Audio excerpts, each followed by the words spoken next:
and enjoy. It's a great stadium. It's easy to kind of get in and out of, a lot easier than some of the others too. So it's a good thing. Well, you've seen it firsthand, the talent pool from North Texas, South Texas, Louisiana that UNT can pull from. It's just a matter of time. We're seeing that now. The athletes that they're getting there for the Mean Green. Oh yeah, and it's the kids of high school kids have totally bought into it too. That's what you see by players want to go there. The key. So yeah, so when the high school kids are saying, "Hey, I want to go there," and are interested in it, that's you've kind of turned the corner around here. So it's they've got it going in the right direction. All right. Well, hey, next up, we're going to do Boedeker's Beast. I want to ask Coach Young first. Okay. If you wouldn't mind, would you come back in a few minutes and pick some games with me? Yeah, sure. Good deal. Yeah, Coach, we'll give you a little break. We're off camera right now if you want to grab a water, and we'll bring you back on shortly. Everybody, Coach Michael Young, Lake Dallas Falcons, man, that was awesome. Yeah. And now we've got Boedeker's Beast up on the screen. That's a segment that was brought back by popular demand. That is a creative name, by the way. Boedeker's Beast. Unlike buy-sell. Yeah. Now, we did talk a little bit about bringing a segment on, and we did a little straw vote called Piper's Pretenders. We talked about that when you said that probably wouldn't go over. That probably wouldn't go over too well. Yeah, so we decided not to deploy that one for this second season, maybe season 3. Maybe. That's, once we throw it all out the window and don't care anymore, then we can make people mad. Yeah, it would be crazy. But Boedeker's Beast, first up, let's bring him up here, Adam. Pearce Hudgens, running back, Flower Mound.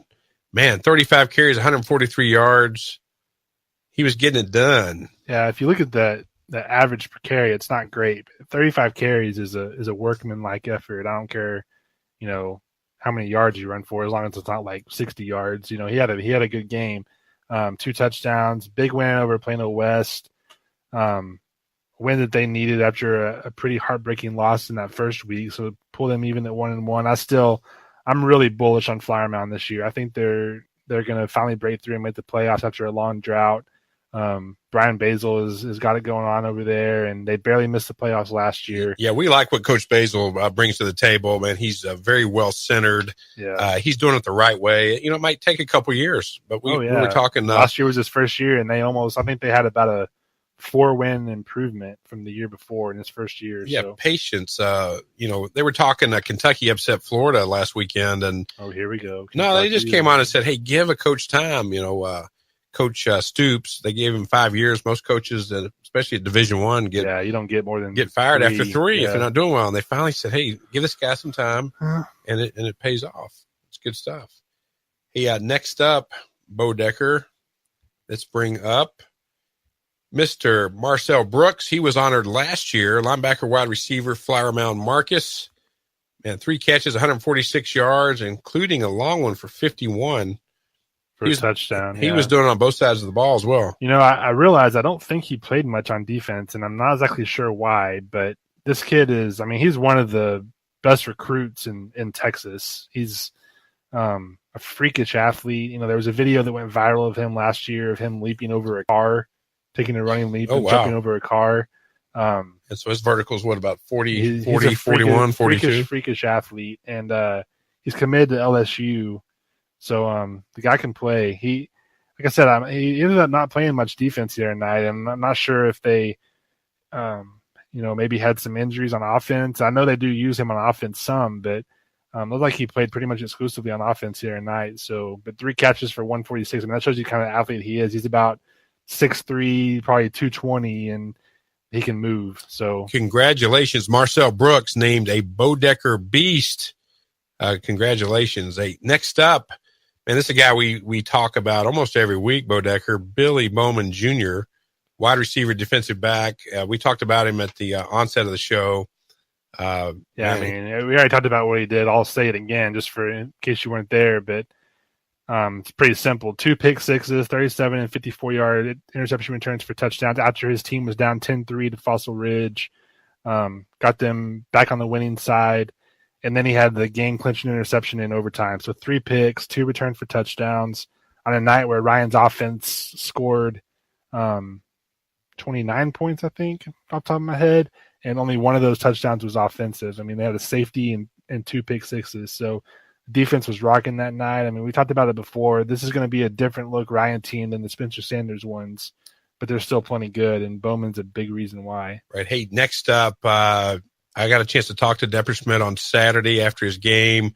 Very humble young man, man, very courteous. And what else can he do, Boedeker? 18 of 25, 257 yards, 4 TDs, and he does it with his legs as well. Yeah, he was on this list last week. I'm going to have to talk to Coach Young about maybe trying to spread the wealth a little bit and let somebody else run the ball, because I'm going to have to keep putting the same kid on this every week as long as they keep winning. Hey, if it he's works, a leading rusher, leading passer. Coach Young will keep doing it, I guarantee I know. But I guess it makes my job easy trying to find these, because I just he's on there again. I couldn't leave him off. 257 passing yards, 4 touchdowns, 70 rushing yards. Another big win over Frisco Centennial, setting up a big game this week against Frisco Reedy. So another big game by Depperschmidt. Hey, and next up, Mason Ramsey, defensive line, Argyle, Texas. Boy, double-digit tackles, 3 for loss, 1 pass breakup, forced fumble. Yeah. I'll be honest with you. I had Chase Petter on this list last week, and he had 17 tackles in this game. Wow. I didn't want to put him on here again. Now that I have 2 repeat guys. Mason Ramsey had a big pass breakup, forced a fumble, had double-digit tackles. I threw him on there. I heard from the coaches that he had a big game, so spread the wealth a little bit and give Mason Ramsey some love. But, that was a huge, huge effort by their defense to keep La Vega off the scoreboard when their offense was making a comeback. So I felt like, the defense from Argyle needed some love after that. So Mason Ramsey it is. Well, folks, that was probably the quickest we ran through Boedeker's Beast. That was awesome. Congratulations, all the beasts. We are going to be joined by Coach Michael Young once again. He's going to be kind enough to stick around and go through some picks with us and wrap up the show with Lake Dallas's own Michael Young. Welcome back, Coach.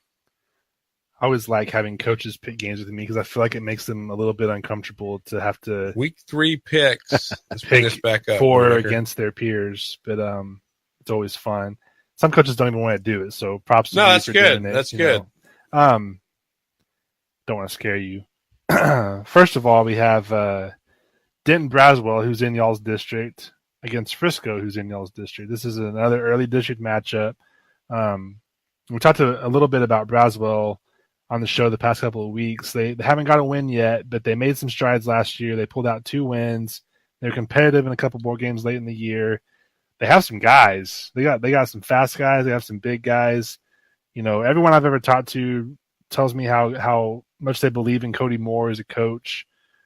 I'm taking Frisco in this game. I don't think Braswell gets a win yet this year, but who you taking?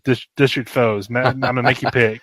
I'm only going to pick this because I always pick Denton schools because we're right here. And I'll take them, but I think this is probably going to be a really good game. It is. In our district, I think our game with Reedy's going to be good, and I think this one's going to be really close. I think the other ones could be blowouts, actually, or some big scores. But Briscoe plays a whole different kind of football, and Coach Gibson's been there a long time. We played against him a long time. They run the wing T, so they're going to have to slow that down. I know that Frisco. Something you don't see very often. No, you don't see it, and they put up a lot of points last week against a really good Melissa team. They didn't get the win, but they scored, I think, 48 points. So I think Denton Braswell in a really close one. That'll be a really good game. Okay. Coach, we got Dana Young chiming in, giving you a shout out. Dana That's my mother. Young. There you go. Awesome. Glad to join. Kevin Engel, well done, Coach. And Robert Gwynn, go Lake Dallas. A lot of Lake Dallas fans joining us tonight, and we appreciate it. Kevin Engel, that's our Engel, the wide receiver. That's such a good player. Stud. Yeah. Kevin's a very strong supporter of the show. He usually tunes in about every week. I see him. Yeah, really good guy. Really good guy, and son's a good player and good kid too. All right. Well, you answered my next game already with your Denton schools comment, but we get the next game up is Denton Geyer, a 21-point favorite over North Crowley at North Crowley. Geyer, of course, like we talked about, has not scored a point this year in 2 games, which is just mind-boggling considering their history. The defense is playing really well. I don't know a lot about North Crowley, but I know they aren't world beaters. So I think this is the week that Geyer comes out and takes out a lot of frustration. I think they win this game big, and I think they'll score a lot of points. Yeah, I agree. This is probably not a good week to be North Crowley. Yeah. So I don't think so either. I think they kind of get it rolling. And I don't know a lot about them. I know the Colony beat them week 1, like 52-40 something. So they can score some points, but they can give some up. Too. They can give some up. Well, Geyer's defense is playing really well, so I don't know how many points they'll score in that game. I think it's going to be a blowout. But next up, we have Flower Mound Marcus at Waxahachie. And Waxahachie is an interesting team because the first week they blew the doors off of Ennis, and it was kind of surprising. And then week 2, they got their doors blown off by somebody that didn't seem very good. I can't remember who it was at the moment. But so it's been kind of a Jekyll and Hyde first 2 games for Waxahachie. You can kind of say the same thing about Marcus. They got blown out their first game, then came back and won a big game against McKinney Boyd last week. So being at Waxahachie, Waxahachie's a 9-point favorite. I'm probably going to take Waxahachie. Sorry, alma mater. What do you think? Well, I'll go with Marcus. I like Coach Atkinson.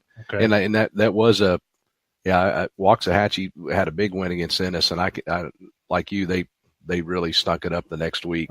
Didn't play, but that's tough when you play your big rival like that. Waxahachie and Ennis are that's a really tough rivals. deal to come back. So that's about as big a rivalry as you can have. So, but I think Kevin's got them rolling. I think they win this week. All right, we'll see. As a Marcus alum, I hope you're right, but we'll see. Next up, we have a team we were just talking about, Flower Mound, who I am really big on this year, but they're playing a team that you're familiar with at Prosper. Luckily for you, I'm assuming Prosper's not in your district anymore. They're a big 6A team take now. Their 3,000 kids to 6A. They're a 20-point favorite at Prosper against what I think is a pretty good Flower Mound team.